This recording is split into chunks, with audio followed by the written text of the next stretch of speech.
Okay, so now I'm recording. All right, so this I think is a good lesson, especially if you're starting college, but maybe even more so if you're a junior or a senior. It's a good reminder, I should say.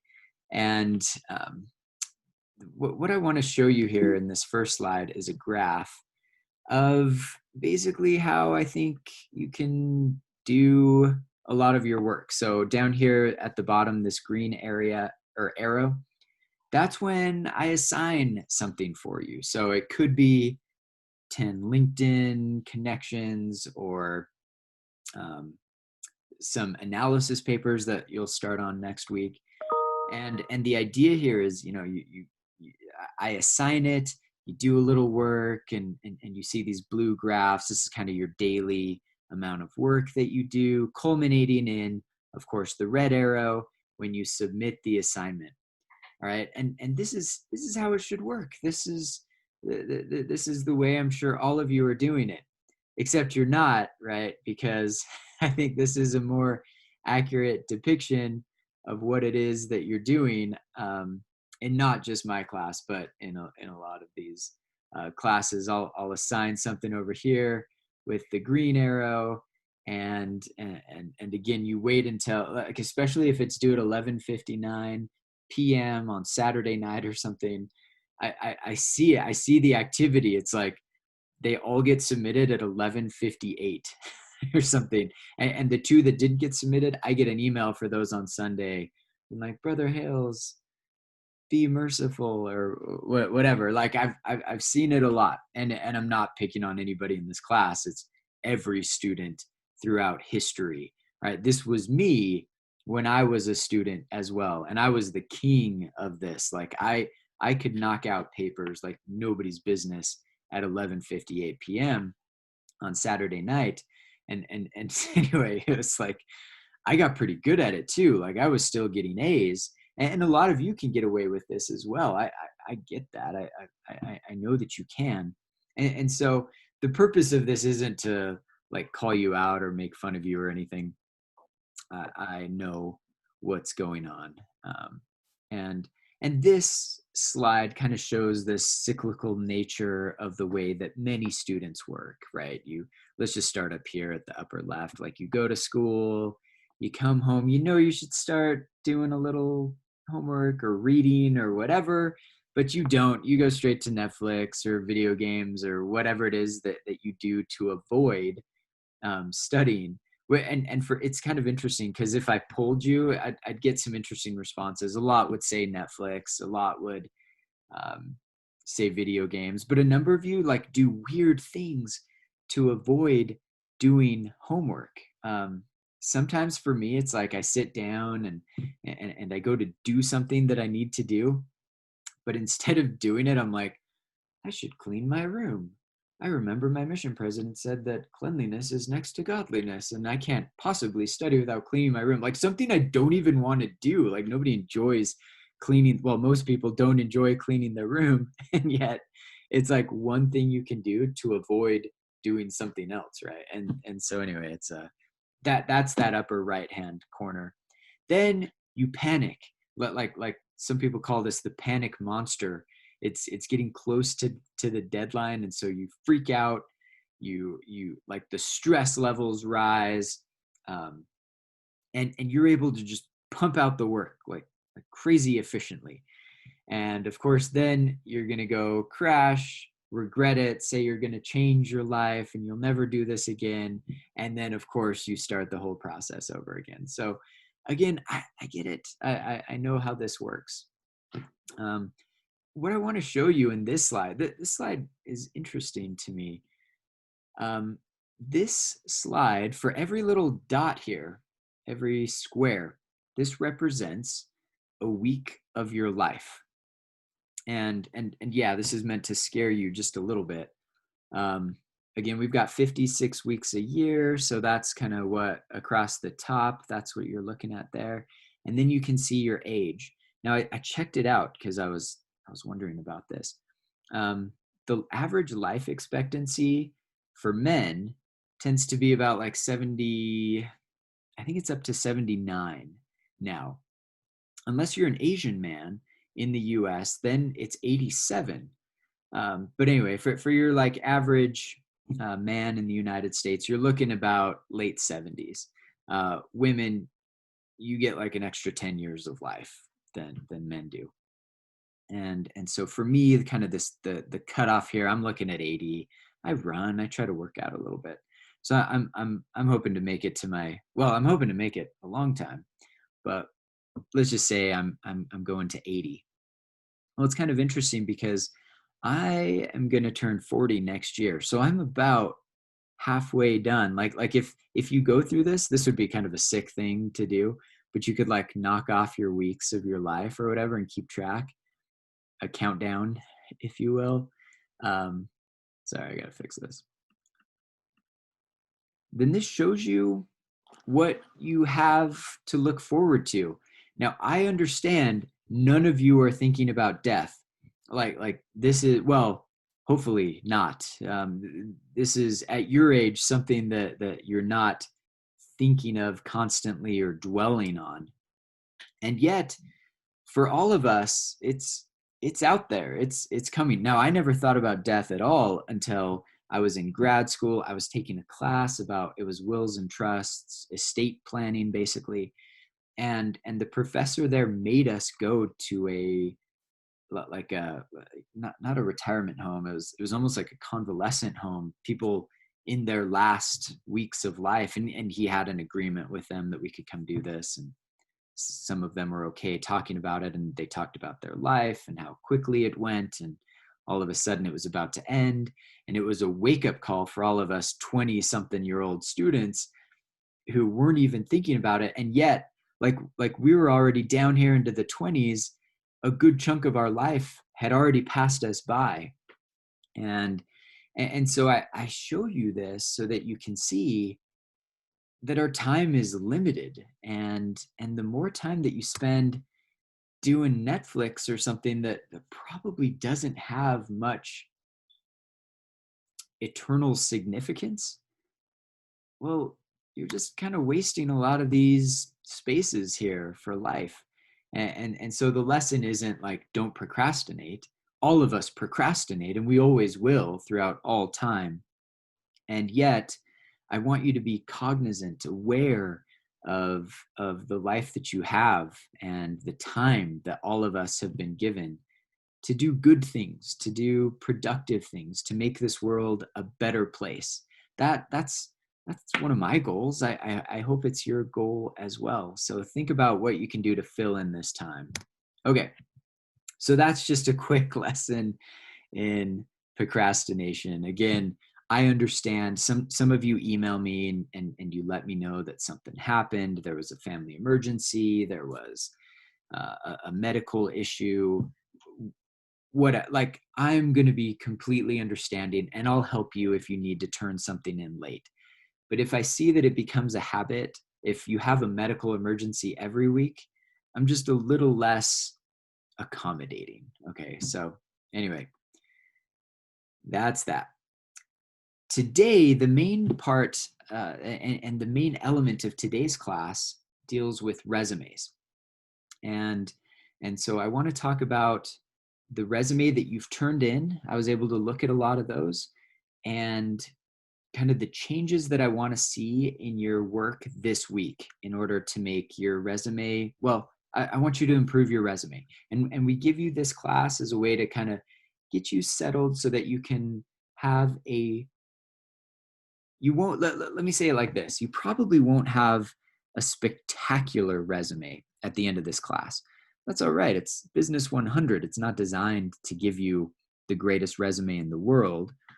It's designed to have you set with an acceptable resume. Now, as you go forward, you'll take Business 301, which a major element of that class, Business 301, by the way, is the advanced writing class for business. So it's called business writing.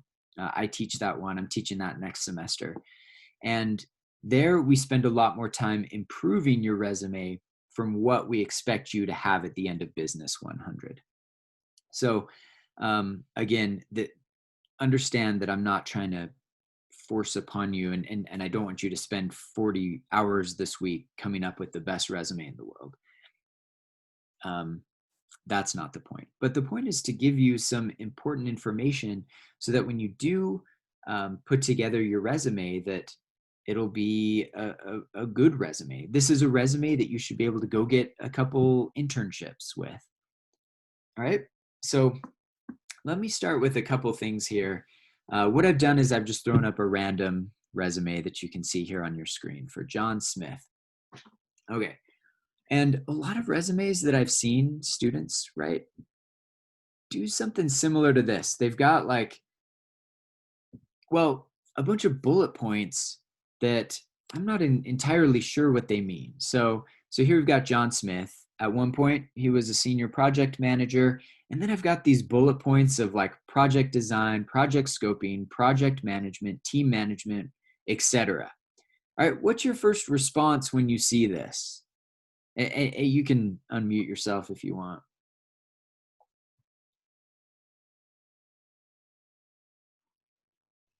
Well, I think resumes are supposed to be simple, but this is a bit too simple to the point where it doesn't make any sense. Yeah, right. It's like project is anyway, it's almost like John Smith just went online and said key terms for project or project manager descriptions or whatever, and he just copied and pasted every single one of them in here. This is just a generic description of what project managers do. Yeah, they're involved in risk management. Yeah, they're involved in forecasting. But this is not helpful at all, right? Like every project manager should be doing this stuff, but it doesn't give us any information. Much like, was it last week or the week before when you filled out those shields? Like the purpose of that was to get beyond what John Smith is doing right here. Those empty words, the generic descriptions of what that project or what that position does, that's not helpful at all. And anyway, so avoid the generic terms that don't add any life to the resume, that don't show us who you really are. All right. Now on the flip side, we've got Jane. Now Jane here adds a little, and I'm not saying this is perfect, but she adds a lot of life to this that's much better than what John Smith did. So with Jane, we've got a senior project manager with 10 years experience implementing information technology solutions, blah, blah, blah. Conceptualized, managed software life cycle programs ranging from $500,000 to $2 million. Like, can you see I mean, it's obvious. You can see the difference here. We can see what Jane actually did, and we can see some of those results. It's like she went through when she filled out her shield and came up with her accomplishments and basically put a highlight reel here right at the top of the resume. This is what Jane wants the reader to know about her right off the bat. And when you put things like you probably don't remember much of what I just read or what you're reading right now, but when I said 2 million, all of you are like, 2 million, that's a lot of money. Right. And that's the point. That's what she's doing here. We can see that she's got a team size of 5 to 25. Like, this is beneficial for the reader. Okay. And then down below, she's got the core competencies, which include project design, project scoping, project management. That's all just the same stuff that we had from John Smith. But here, in the context of her accomplishments and what she's done in the position, well, it makes a world of difference. Now it fits into that situation that she's created on her resume, that image of her, and it makes much more sense.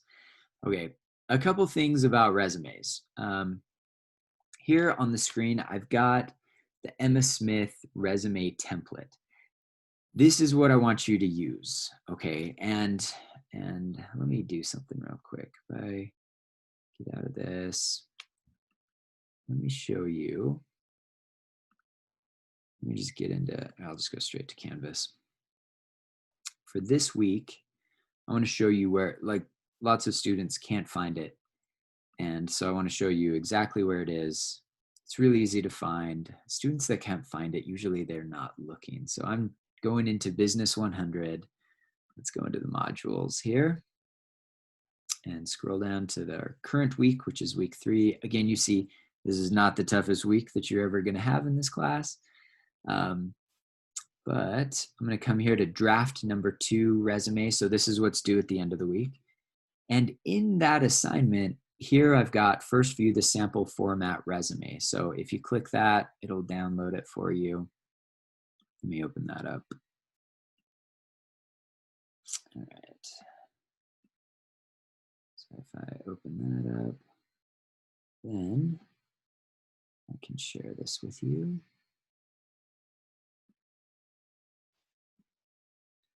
All right, so now you should be looking at the full Emma Smith resume. And I want to point a couple things out that are important for you as you start rewriting your resume this week. One, the format should look just like this. I put it in a Word document so that you can come in and start changing it. So I'm going to put in Michael Hales. You don't have to do your initial for your middle name, in fact, unless you're like an aspiring leader in the church or something. You don't have to do that. Now, a couple other things here. I'm going to show you this over a bit. A couple of highlights here, things that I want you to look for and pay attention. One, don't put your address on here anymore. 3 years ago, we told everybody, put your address in your resume. It was and it can be helpful, right? Especially if you're applying for a job in, let's say you're applying for a job in out east somewhere. Let's just go with Orlando, Florida. All right, and then in your address, it's got 512 Main Street, Rexburg, Idaho. They're going to be like, well, I don't know that we want to hire somebody from the other side of the country. And so if you're from Orlando, it might be beneficial to put your Orlando address on there, just because then they know that you're local, you understand the area. There's not going to be this huge culture shock of moving from Rexburg to Orlando. All right, so we used to teach that all the time. Now it's become more of a like a privacy issue.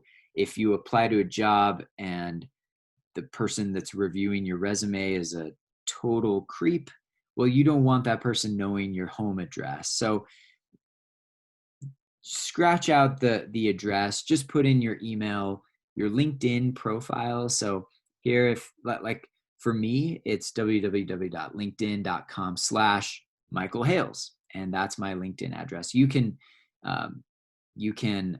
create your own URL in LinkedIn.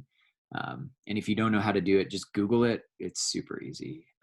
You should be able to figure that out, as well as your phone number. And this is where you can kind of get across that, look, I'm a local issue. I'm a local is if you're from Orlando, your cell phone is probably a 407 number. And so you can just put in your local number there. And then, yeah, they've got your number, but now they can't be a total creeper and like come find you and find out where you live. So just a couple things there. And make sure that you change this. I've had a couple students, they submit their resume this week and it's still got the Emma Smith stuff in here. Don't do that. Like don't mess that up. Change it. But keep this format. This format is great. This is the format that all recruiters want to see. Again, if you're a business major, a finance major, supply chain, like all of that, stick with this. Don't get creative here.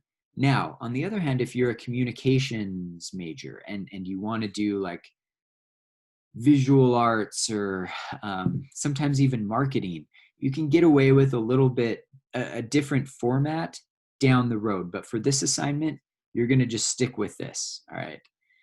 This is what recruiters want to see. They don't want to see the cutesy stuff. All right. And for all of you, because you're students, education is going to be right at the top. And that's because you're a full-time student, most of you. And so have this. Again, it's a Bachelor of Science if you are studying management, so you can just leave that the same. Your formatting for dates will always be right, justified. So again, here you're just going to put your expected graduation. So for many of you, you're expecting to graduate in 2022 or 23. So let's just put 23. You don't have to put expected graduation. I mean, you can, but don't do it. If it's a future date, then it's obvious that that's your expected graduation. Okay, so I think that this looks absolutely fine. And then, yeah, Brigham Young University, Idaho, in Rexburg, Idaho. And I'll show you, we'll follow the same format with the jobs as well. But this is important. Don't put anything from high school. Like, you're done with high school.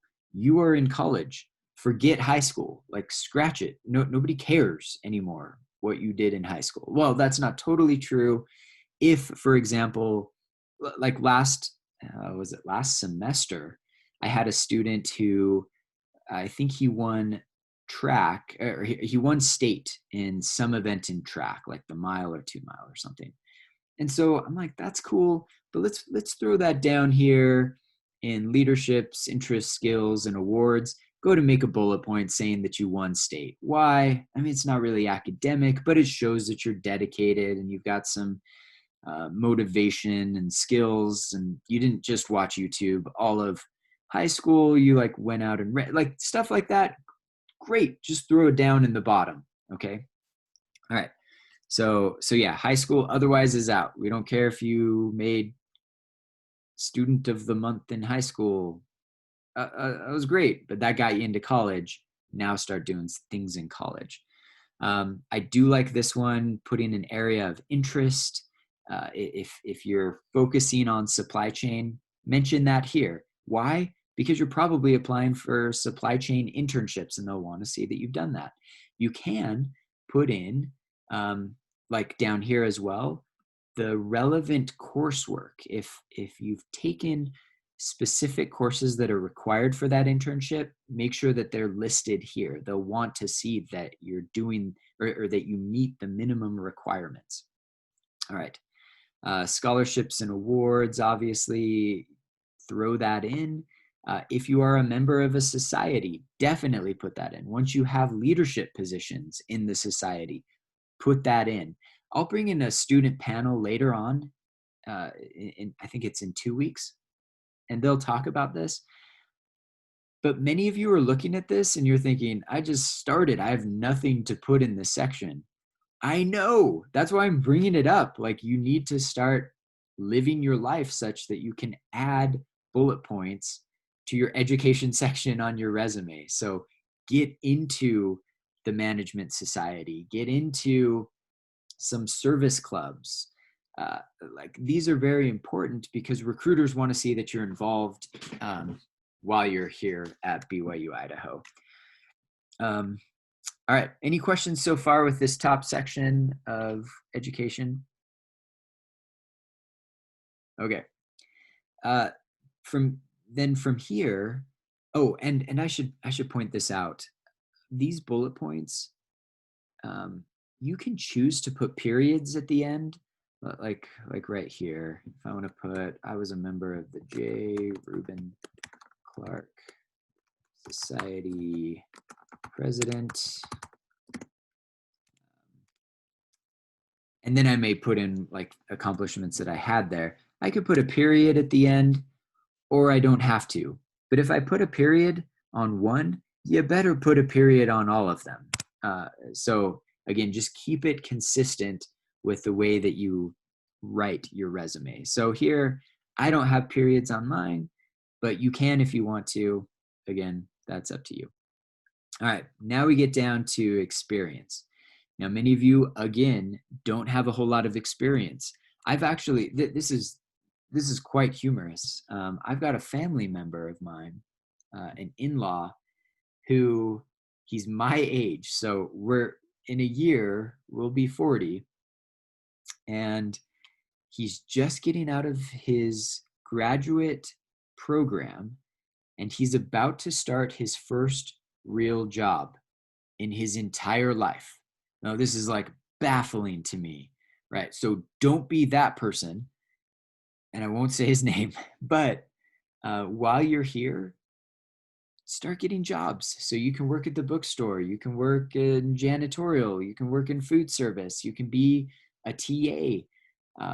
And that's what I want you to put in. So if you're a TA, for example, you could put in here, teaching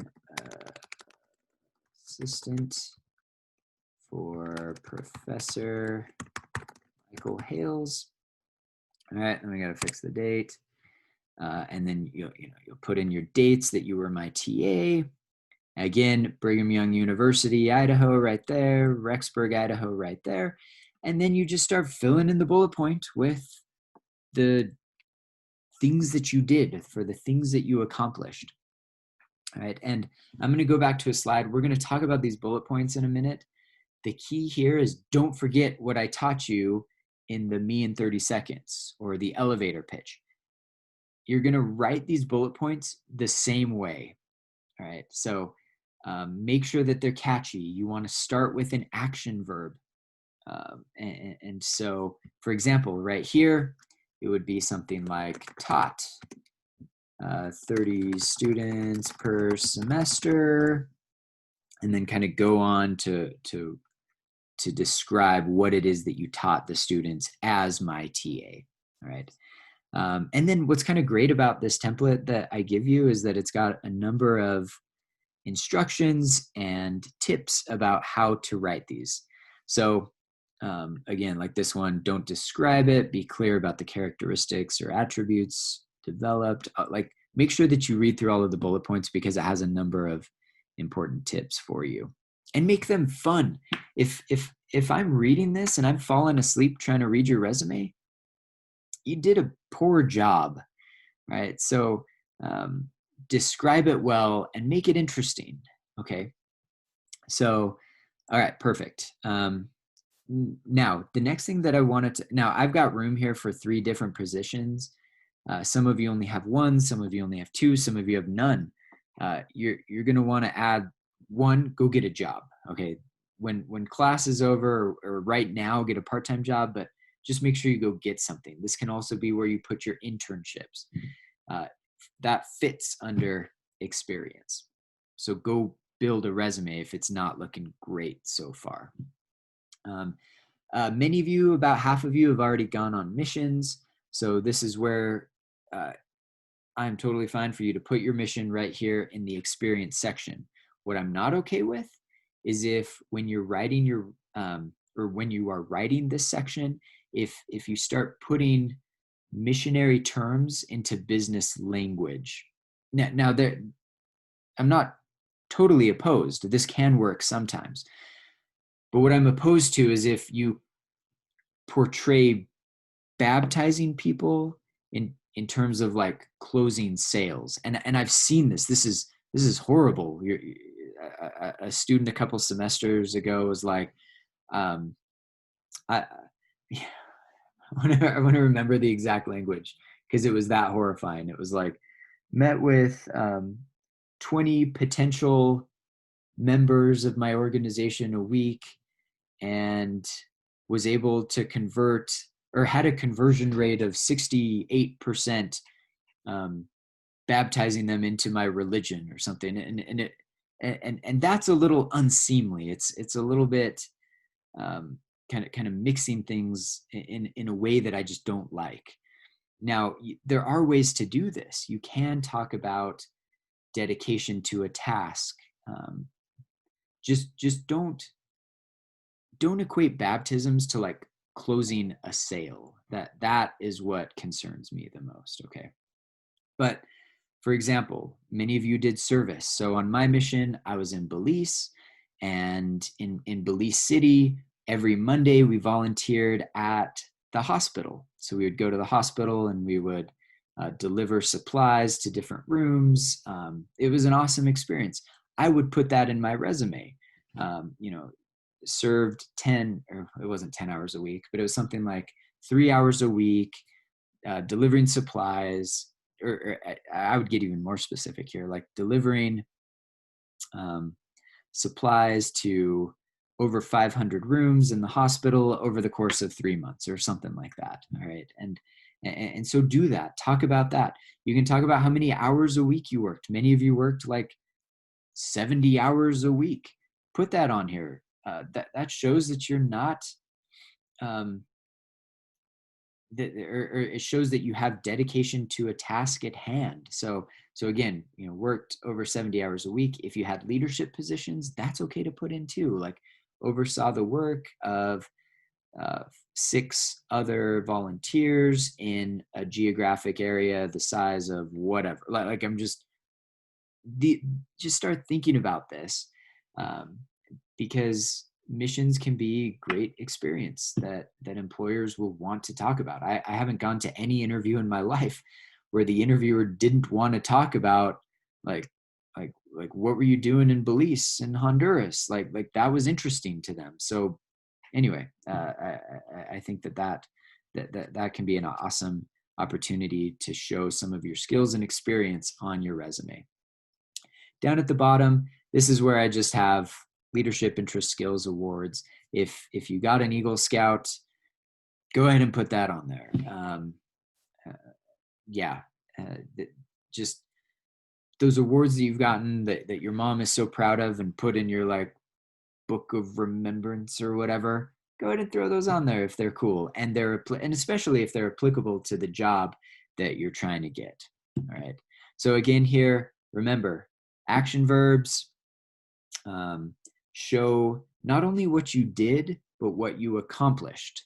Again, that's the lesson from the Me in 30 Seconds, but it carries over into the resumes. And yeah, use a period or don't use a period, but make sure that it's consistent. All right, so with that, what I want to do is show you a couple of things here with how to do this. Here we go. Come back here. And I'll just pull up this one slide. Here, I've got your typical boring bullet point. Now it's got some things going for it. It managed a department with 10 employees. Cool. That's all right. So you're a manager. You know what you're doing. I like that. But we could definitely improve this. And I want you to go through your bullet points and start changing them. All right. So I'm gonna change this a little bit and make it more exciting, because many of you have been in a situation like this. So I'm gonna keep the managed. I like that. So I'm gonna put something like managed a department of, or I could put with 10 employees, increasing. I'm gonna put increasing productivity by 52%. All right, this is a little better. Again, not perfect. If really what I want to do here is portray exactly what we were doing. So again, maybe that first one is like good and the second one is better, but let's do another one that's the best. All right. So if I'm thinking about this, I'm like, maybe I worked at a team on Taco Bell or at Taco Bell, and I oversaw the night shift or something. So what I would want to do here is maybe I'm going to scratch managed and put something a little different. I might go with, let's say, I can even do this, like inspired. That sounds a little grandiose, but inspired team of 10 members to